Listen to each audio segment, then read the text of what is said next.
Crimea উপদ্বীপে ইউক্রেনের হামলা নিয়ে উত্তেজনার মধ্যেই ফোন আলাপ করেছেন মার্কিন ও রুশ প্রতিরক্ষা প্রধানরা। গত মঙ্গলবার টেলিফোনে দুই শক্তির মধ্যে ঐতিহাসিক এই যোগাযোগ সম্পন্ন হয়েছে। 2023 সালের মার্চের পর এই বিষয়ে প্রথম ফোন ছিল এটি।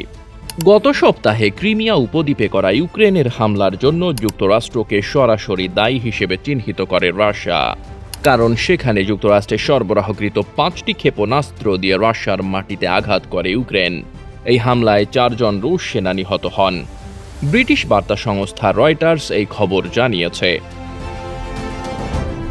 যুক্তরাষ্ট্র ও রাশিয়ার মধ্যকার এই ঐতিহাসিক ফোন কলে যুক্ত ছিলেন মার্কিন প্রতিরক্ষা সচিব লয়েড অস্টিন ও রাশিয়ার নতুন প্রতিরক্ষা মন্ত্রী আন্দ্রেই বেলস্ত।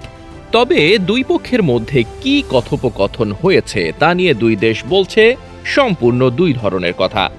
এই ফোন কলের বিবরণের ব্যাপারে যুক্তরাষ্ট্রের হয়ে পেন্টাগন বলছে, অস্টিন ও বেলস্প নিজেদের মধ্যে যোগাযোগের গুরুত্ব নিয়ে আলোচনা করেছেন।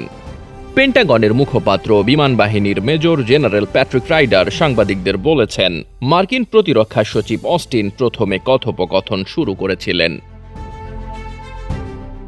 যদিও এ ব্যাপারে সম্পূর্ণ ভিন্ন কথা বলছে রাশিয়া।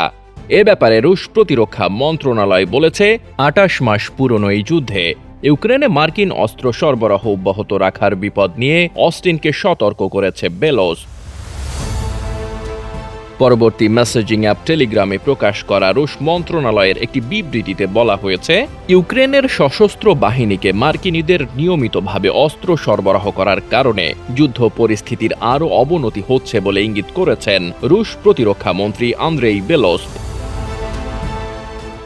যুক্তরাষ্ট্রের সাথে রাশিয়ার তিক্ত সম্পর্কের কথা কারও অজানা নয়। 2022 সালের ফেব্রুয়ারিতে ইউক্রেনে হামলা চালায় রাশিয়া। এই দুই দেশের মধ্যে বিরাজ করছে যুদ্ধাবস্থা। এ যুদ্ধে ইউক্রেনকে সব ধরনের অস্ত্র দিয়ে সহায়তা করে আসছে যুক্তরাষ্ট্র। রাশিয়া ইউক্রেন যুদ্ধকে কেন্দ্র করে মস্কো ও ওয়াশিংটনের মধ্যকার সম্পর্কের আরও অবনতি হয়। গত সপ্তাহে রাশিয়া বলেছিল, প্রেসিডেন্ট ভ্লাদিমির পুতিনের সরকার ও প্রেসিডেন্ট জো বাইডেনের প্রশাসনের মধ্যে কূটনৈতিক যোগাযোগ এখন একেবারে সর্বনিম্ন স্তরে রয়েছে। এদিকে 2014 সালে ক্রিমিয়াকে নিজেদের অধিভুক্ত করে রাশিয়া। এটিকে তার ভূখণ্ডের একটি অবিচ্ছেদ্য অংশ হিসেবে দেখে দেশটি।